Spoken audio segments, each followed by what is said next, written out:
Hello. Today I'm going to be reading once again from the Wizard's Companion. This is my second time doing this. I'm going to be starting with the familiars we've seen so far, and then in the last thing I did of this, I said I was going to go in order of the book, like chapter 1, chapter 2, but then I realized we find the pages randomly. It's not in chronological order anyway, so I'm just going to read what I feel is relevant to like where we are in the story, plus whatever else I can fit in, and just kind of make sure I cover everything still, but it won't probably be in order. I'm gonna try to keep it in order, but yes, let's see what happens. Okay, so first, as you can see, we have seen more creatures. Last time we defeated 11 species. Now we've defeated 29, so I'm gonna go and take a look at which new ones we have killed. So the first newbie we have is it's a Griffin, a Gruffian. This haughty, solitary creature possesses fearsome, fiery breath that can incinerate everything around it. I remember we had a quest we had to fight one of these, and it was like a special red color, like the fur around it was red. Yes, I like seeing their actions also. It's quite a few of them. It's very much giving dog. Okay. Another new creature we've seen is the Rhino Bore, not to be confused with the Rhinosaur. Okay, definitely very similar looking species, but yes, it's the Rhino Bore that I can't seem to click on, and the tip of its tail has metamorphosed into a drill, enabling it to dig out delicious dirt-dwelling prey. Interesting. Well, does this one have a drill? Guess not. This one, I guess because it has stripes on it, it's like... Oh, it's tail. I'm thinking of... I don't know how to read. So, it's tail. Yes. Is a drill. Very nice. And here, number 37, we have a Sooo Boar. I'm very happy to say the name, Sooo Boar. It's a good name. This irascible creature charges at trees and then eats whatever falls down. Why it charges at rocks is less clear. I think this was the animal that was like bothering those people who live in the trees, if I'm not mistaken. Pretty sure it was them. And then we have an infant. Okay, number 2 or number 41.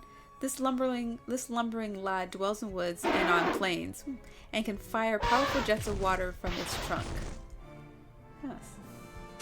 It looks like a very sleepy elephant, aardvark type of creature. The infant, ladies and gentlemen. Next up, we have the Lemur, a gifted dancer whose graceful movements serve to soothe the spirits of its companions. Now this is, I'm pretty sure this is one of ours. Like, it's one of our familiars. The fact that I don't remember what our familiar looks like, okay, it is. Because I'm like, wait, we know. I don't remember what I named my Lemur. I think that's why I'm having a disconnection. But yeah, this is one of our 2 familiars here. Or we have 3 now. Up next, we have the Dangler Fish. We saw these in the sewers. Ding Dong Well. This crafty character uses its light to lure prey before gulping them down in a single bite. Sorry if my big head is in the way of his big head. I have to put myself anywhere, you know, in the way. I love the animation though, that it like goes behind the menu like that. I like that. Okay. Oh, look at this. Okay, we have a Tadlewink. It hops around in endearing fashion, but on closer inspection turns out to be highly toxic. I don't remember these too much in Ding Dong Well. Oh, also forgot I could rotate. Wow, I have not been rotating them. Quick, I'm gonna rotate them because I feel like that's only fair.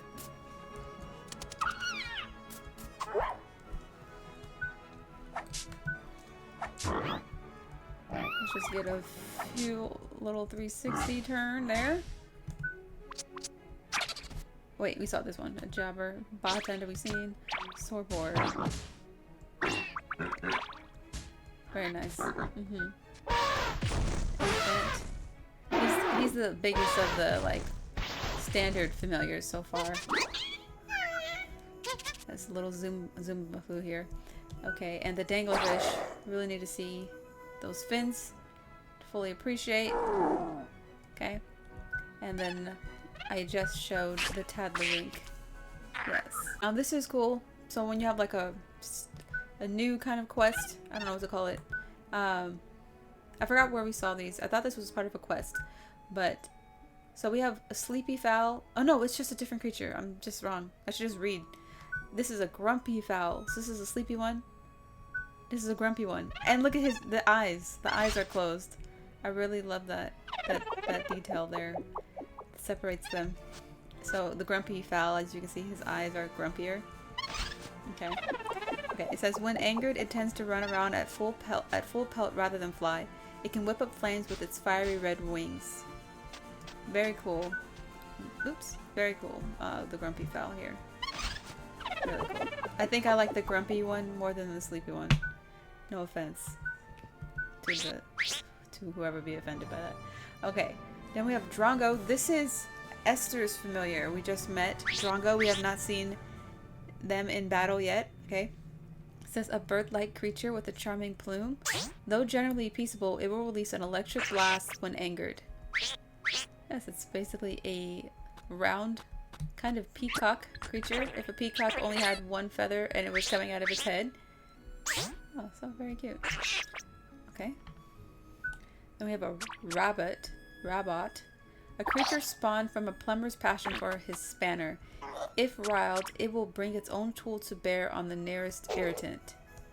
I don't remember fighting these. These were in Ding Dong Well, but I do not really remember them. So it looks like it would be annoying to fight, to be honest. Oh, Tyke. Armed with its rusty spear, it jabs at anyone who wanders too close to the forest. It's almost like a human, this one. And we have Babud. A kind-hearted soul. It lacks power, but will do what it can to help out a pal and a pinch. I don't remember fighting this in Ding Dong Well. I do not remember fighting this thing. And we were there for a while.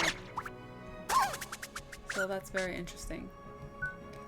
Then we have a Knapcap. I really like these. These will run from you mostly in battle. They don't really want to fight. This creature grows underground, absorbing nutrients from the forest. It never appears to be fully awake. Oh, I don't blame it. Knapcap. These I hate. Absolutely hate them. These are worker bumbler. Very aggressive. It bumbles around the forest collecting nectar, defending its sweet stash with its poisonous leaf. You know? At least it's dedicated to its job. Okay. And we have Incy. I like Incy. Though generally weak-willed and lacking confidence, this creature can show surprising tenacity in battle. I wonder if we're going to be able to like just have any familiar at some point, because as far as I know, we have not been able to catch anything like that. You know, the longer I look at Incy, though, the more creeped out I get. Oh, this is our newest familiar, Sea Sprite. We grew this one from an egg out of a tree. Born of the life force that burns within young shoots, it uses its curious powers to aid its allies. Yes, very cute. Very sassy. We named it Kim. So that's what my Sea Sprite's name is. It's Kim. We have Nausea. I do not remember seeing these either. This slithering subterranean creature coils itself around its prey and applies the coup de grace with its venomous fangs. We love a snake.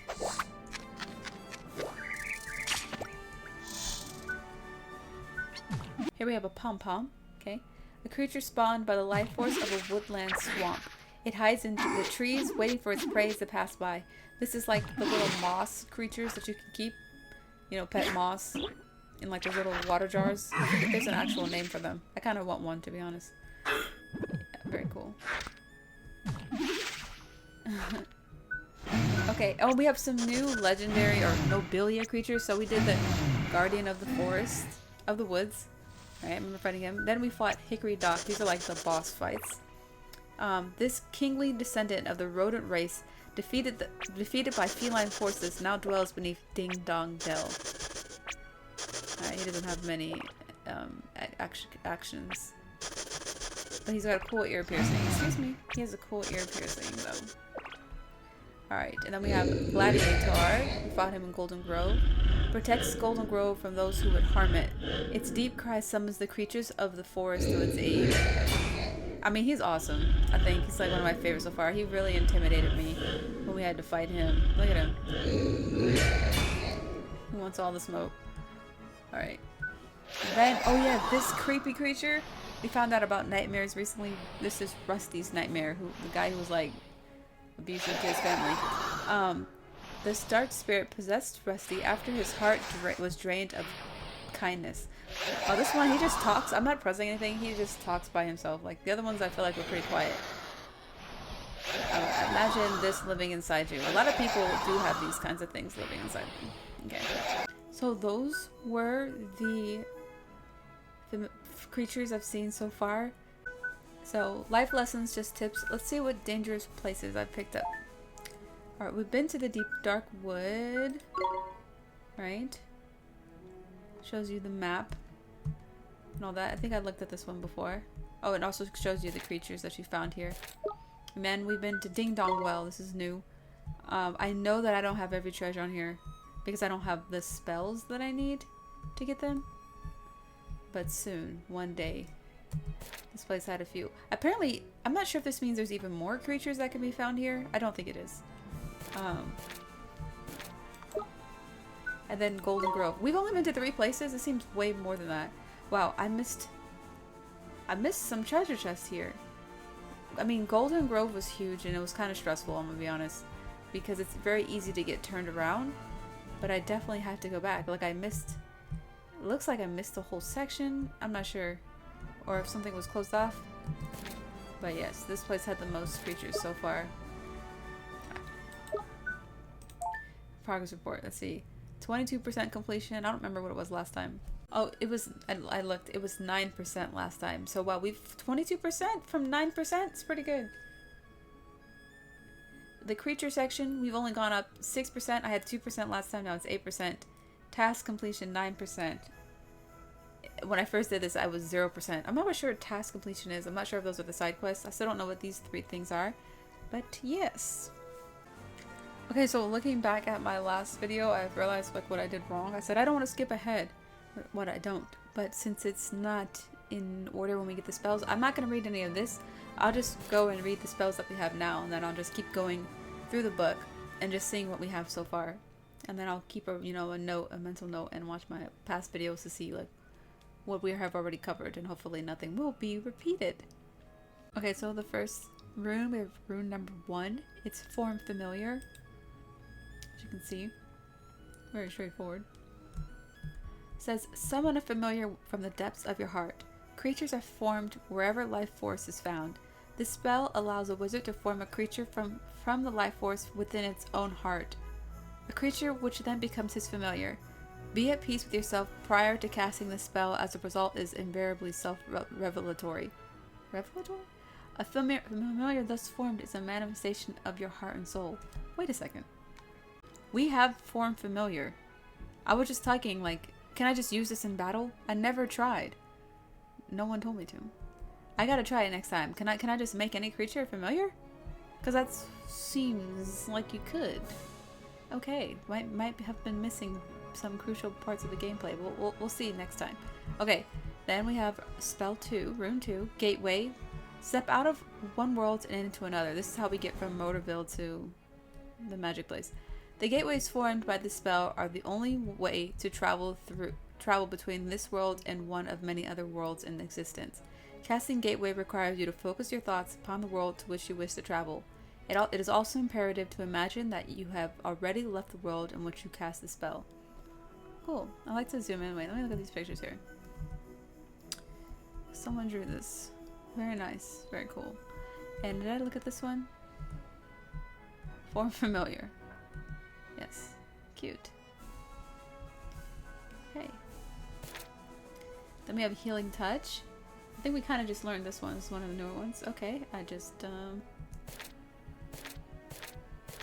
know what I did there. Yeah, okay, nope. It's not real. If you go too far back, it just zooms you. Alright. Ease the pain of bumps, cuts, and grazes. The wizard's path is seldom easy, and you are sure to suffer injuries on your travels or during battle. Should such misfortune befall you, be sure to cast this spell. The key to casting Healing Touch is kindness. Its effects are diminished when performed by cold-hearted wizards. It's interesting. Let's see the little creature being healed. Very nice. You have Take Heart, which is cute because it looks like a heart. Use magic to share a person's virtues. I'm sorry if you see me moving this around, it's because I don't know what I'm doing. Okay, use magic to help share a person's virtues. As previously explained, the heart is made up of virtues, emotions, and various other elements. This spell allows you to take some virtue from a person who has it in abundance and store it in the locket. Just be sure to ask for permission before you proceed. Remember, a heart belongs to one person and one person alone.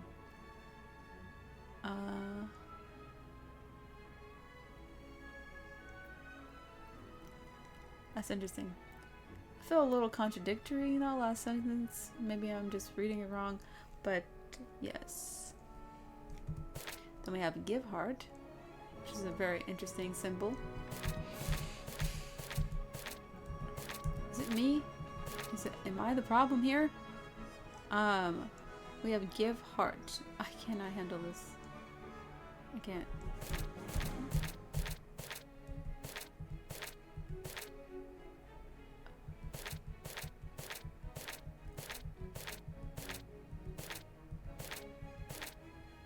Okay.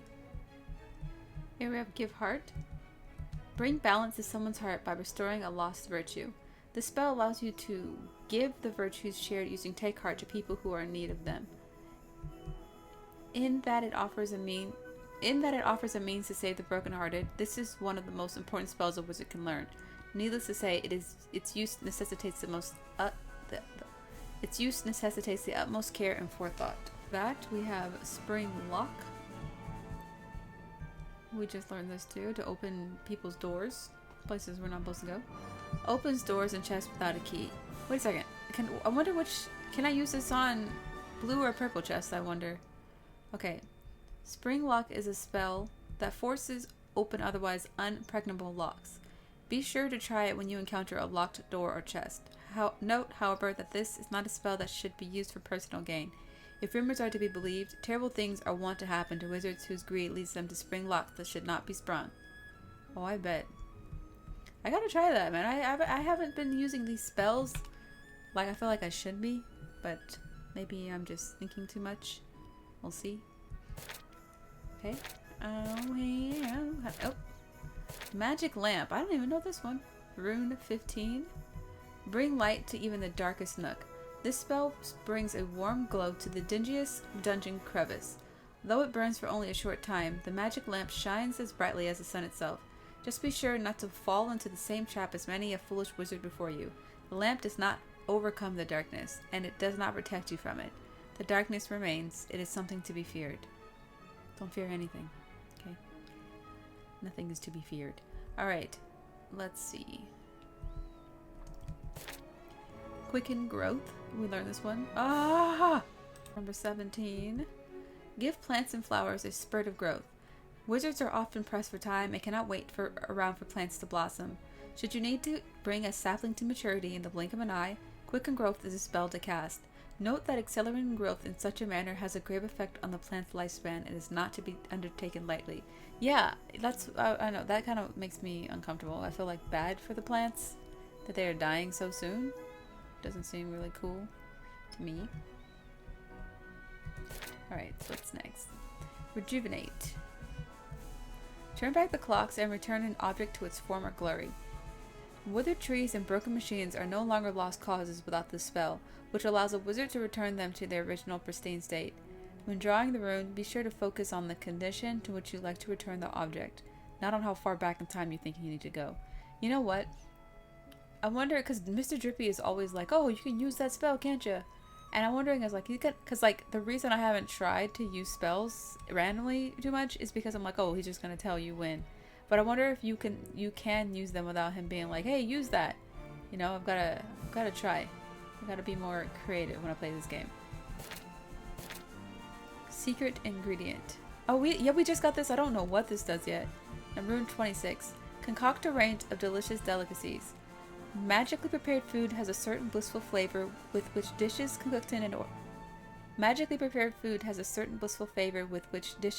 an ordinary oven simply cannot compete. However, it has long been a belief amongst the non-magical that those who regularly eat food prepared in this way will eventually forfeit their soul. Okay. Though the suggestion is almost certainly baseless, the sages agree that it is better to use the spell in moderation. Okay. Can't have too much of a good thing, I guess. Okay. Oh, we got a few spells in here. Spirit medium. Oh, this is how we talk to ghosts. Communicate with the spirits of the departed. While there have been several notable cases of departed souls communicating with magically attuned men and women, most spirits lack the ability to talk to the living. With this spell, however, you can speak to any spirit you come across. Simply bear in mind that it is most assuredly not a spell to be used for mischief. The spirit world is full of evil souls that will gleefully punish such wayward wizards. I kind of hope something like that happens, because, like, it's creepy, but it's interesting. Puppet string. Oh, we haven't done this one either. Make stones and statues move like marionettes? We haven't done this one? Okay. This spell allows you to manipulate any object as if it were a puppet on a string. From moving boulders out of your way to having dolls pull distant levers. Oh, we're gonna have to use that then. Its uses are manifold. Note that puppet string may only be used to control inanimate objects. Any attempt to use a spell to dictate the actions of another living being is doomed to fail. And unwizardly besides. Very unwizardly to control another person. Is that all our spells? Okay, we got Fireball, Rune 41. Conjuring up a blazing orb of flame. Fireball blast an enemy with a magic ball of flame, Fireball blasts an enemy with a magical ball of flame, and is especially damaging to aquatic creatures, which is really odd. You think aquatic creatures would like be chill with fire because they can put out fire, but anyways, away from the battlefield, it can be used to light lamps and is useful whenever a spark is required. Oh gosh, I want to use more of these spells outside of battle. Okay. It goes without saying that all wizards should be careful when dealing with open flames. Of course, anyone be careful out there with the fire, guys. Alright. Pulse. Unleash a wave of pure energy upon your enemies. This spell allows the caster to unleash a powerful shockwave that will flatten anything in its path. Though a weapon first and foremost, Pulse is surprisingly versatile and can be used to give distant objects a nudge, and for any number of other purposes besides. Note that it is best to calm one's mind before casting this spell. An excess of anger produces an unpleasant recoil effect. Oh, okay. Oh, look at somebody's pulsing an apple out of a tree. That's what it looks like. How handy. Oh, whoops. It's too fast. Frostbite. I don't think... Well, yeah, we have used this one. I used this, I think, to defeat that nightmare. Turn a hot-tempered foe into a block of ice. Aim the spell at a chosen point and the temperature there will plummet, turning the very air to solid ice. Not only can Frostbite be used to attack enemies in this way, but it can also put out fires and freeze moving objects to the spot. On a related note, sages agree that aspiring wizards should always carry a good supply of water with them, since learning how water responds to changes in temperature is the key to understanding many of the principles of advanced magic. Cool. This looks like it has eyeballs. Okay. Okay, so those are all the spells that we have so far. So let's finish. I don't think we finished chapter 1 then. Teaching of aspiring wizards. Swift solutions. Oh, Swift solutions. We've been to those. Some of my favorite places in town so far, where you can, collect bounties or find like bounties. So like, oh, go kill 10 of these birds or whatever, and then you can collect your rewards. You can turn in your merit stamps for badges, and then like also see like all the quests in that town and stuff like that. It's awesome. Okay, Swift Solutions. Swift Solutions is a venerable establishment that provides employment for adventurers in the form of tasks. Some of these tasks are errands for people in need, and these often carry a reward. While there are tasks that can be undertaken anywhere in the world, Swift Solutions is the only place you can volunteer for bounty hunts. Be aware, however, that bounty hunts should only be attempted by those with great confidence in their ability on the field of battle. The large swallow above the door makes Swift Solutions a readily recognizable presence in most towns, so be sure to drop in should you see one.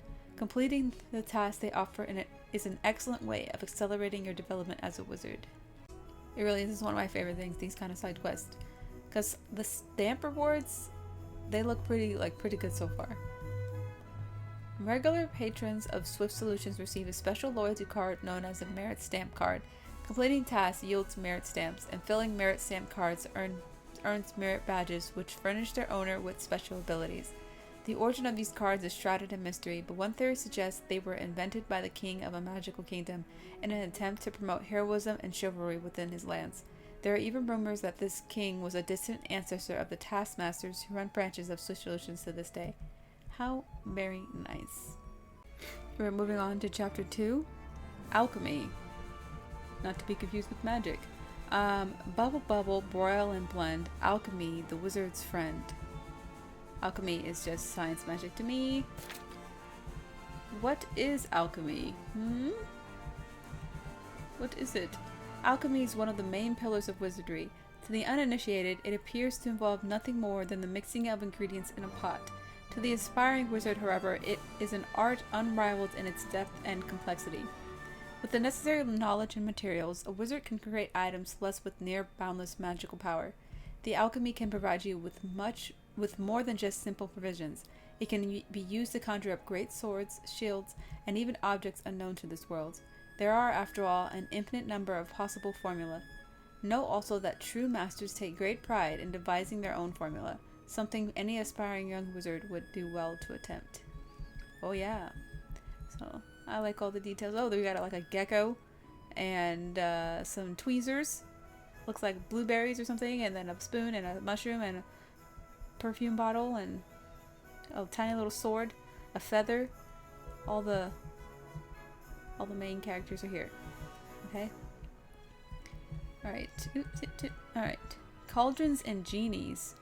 No alchemy can take place without a cauldron. Cauldrons can only be opened by wizards and may only be used for alchemical purposes. Be sure to treat your cauldron with the respect it deserves. Every cauldron has its own resident genie, and it is the genie who decides whether or not a wizard is worthy of owning that cauldron. What? That's interesting. Okay. Should you happen upon a curious pot, be sure to take a look inside. It may well be a cauldron left over from the Age of Sages.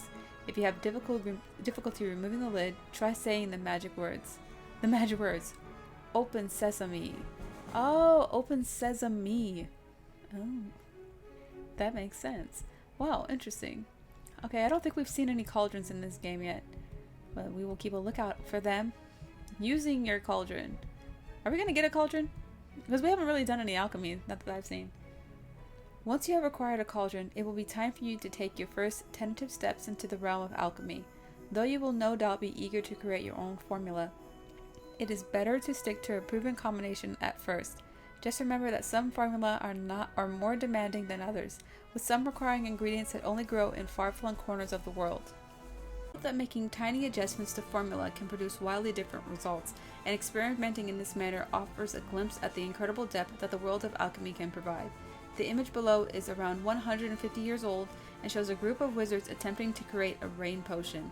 It is said that the cauldron was stirred for 13 full days before the potion was finally produced. Just to make a rain potion? Not that I know what work goes into that, it just seems very time consuming. But if you have a serious drought problem and it only takes 13 days to make a rain potion, that's no time at all. Alright, some claim that there are no limits to what can be created using alchemy, asserting that with a sufficiently large cauldron, any wizard can create a castle or palace for themselves.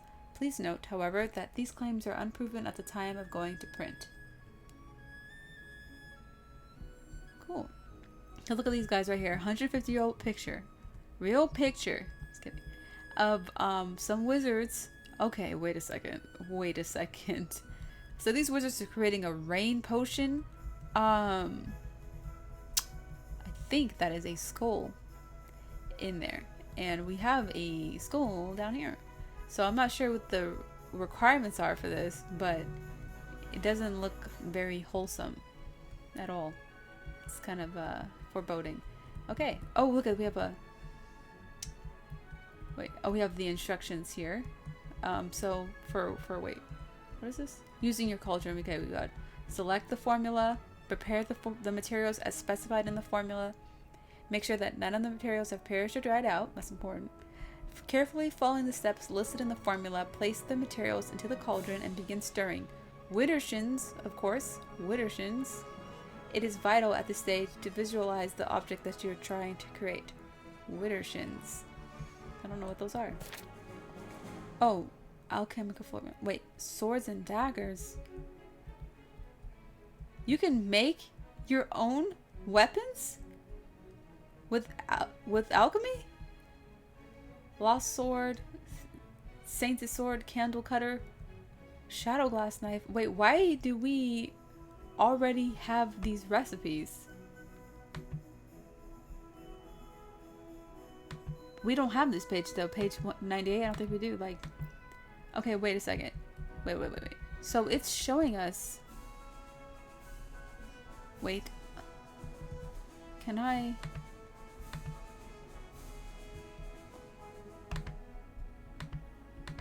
Wait, so eventually then I should be able to create my own weapons with these materials is what I'm thinking. I mean, we don't have much of anything right now. That I don't even know. We don't even have a cauldron. We don't even have a home right now. A home base. I'm not going to look at any of these weapons because we haven't discussed alchemy in game yet, and I mean, oh, you can make food, and we have that spell called special ingredients. I'm guessing these are related. Oh, because we just got babanas. So if we had a bunch of babanas and creamy flan and gnome beard, we could make a babana flan. Everything, I'm hungry right now. This is not helping me. Okay, I don't know why we need these things yet, because I don't know, but that's really cool. There's a ton of stuff that we can make. Oh, you can even have an original formula. They gave you a space to write your own recipe. That's cute. I really love the art in this game. Make cute tattoo ideas. Alright. Chapter 3. Equipment. While other men shew meek knees, the wizard taketh arms, to strike at evil's weak knees, and protect himself from harm. I'm gonna read that. I'm gonna read that differently than how I just read it. While other men show meekness, the wizard taketh arms, to strike at evil's weakness, and protect himself from harm. Sorry, I'm not fluent in Old English yet. Alright.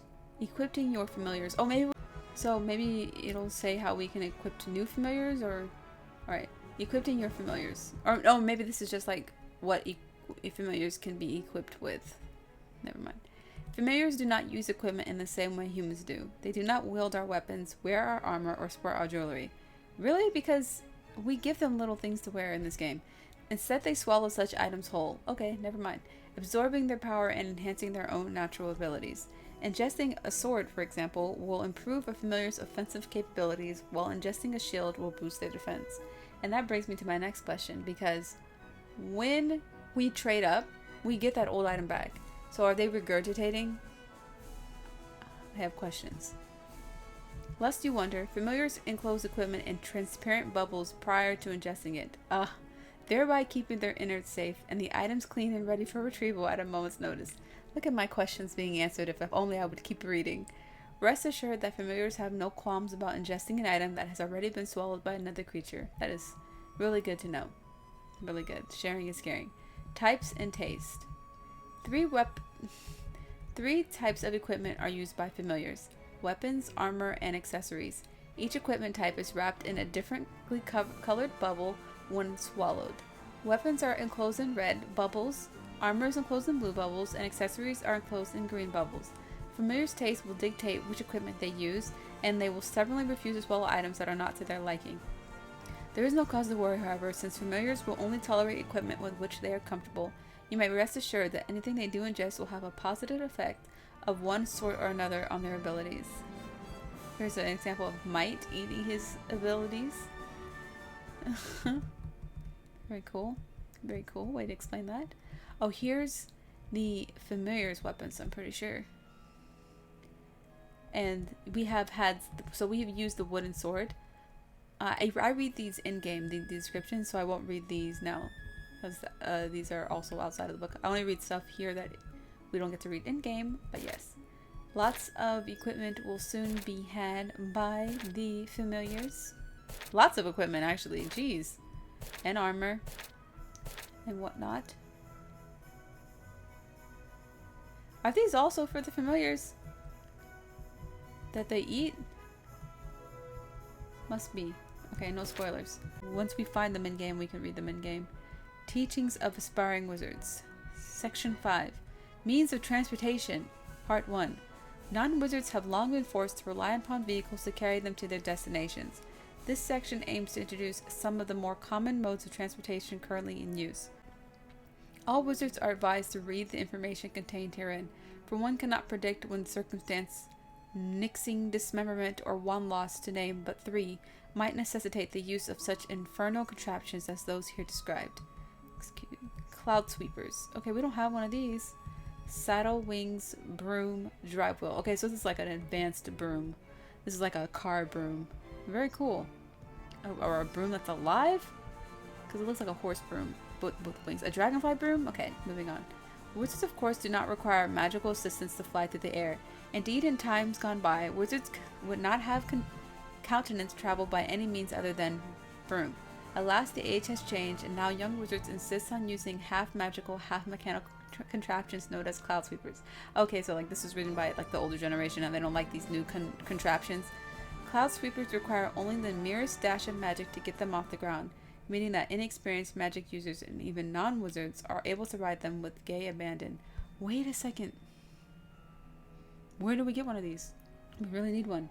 To give credit where it is due, certain enterprising engineers have gone so far as to attach guns to the front of their cloud sweepers, allowing them to attack enemies while in mid-air, a recognized limitation of the traditional wizard's broom. We gotta get one of these.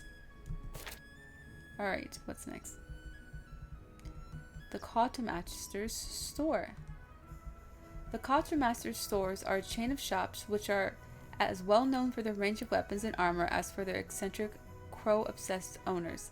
Look closely and you'll see that even the shops themselves have been made to look like corvids in mid-flight. Do they? Ah. Each Quartermaster store is different, and there are many items that can only be purchased at a given branch.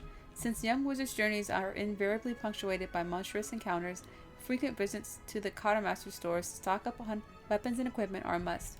While there, you may wish to muse upon a question that has puzzled wizards for generations, namely, are these mysterious Quartermasters actually crows? Are they crows, or do they just wear the heads of crows? You tell me. Look into those eyes. Alright. Rare weapons and armor. While the Quartermaster stock lists are extensive, there's a great deal of equipment that cannot be bought at their stores. Some of this equipment is highly rare, and certain items are wholly unique. Such items include pistols that allow one to open locks from a distance. What? Oh, so I'm mixing up games right now. Never mind. I was going to say something about World of Final Fantasy. And harps that attack one's enemies when plucked. Should you be fortunate enough to come across such rare items, do not be afraid to use them on the field of battle. A wizard has nothing to fear from material objects. Wait, we have a gun now in this game that can open locks from a distance? Interesting. How long is this game? This is really, like, fascinating.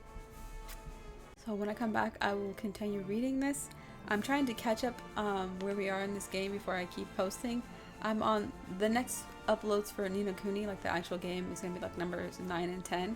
So hopefully that'll only take me one more section of reading through this to be caught up. But we'll see. Yes. If you like this, thanks for watching. And I can't wait to post the next one.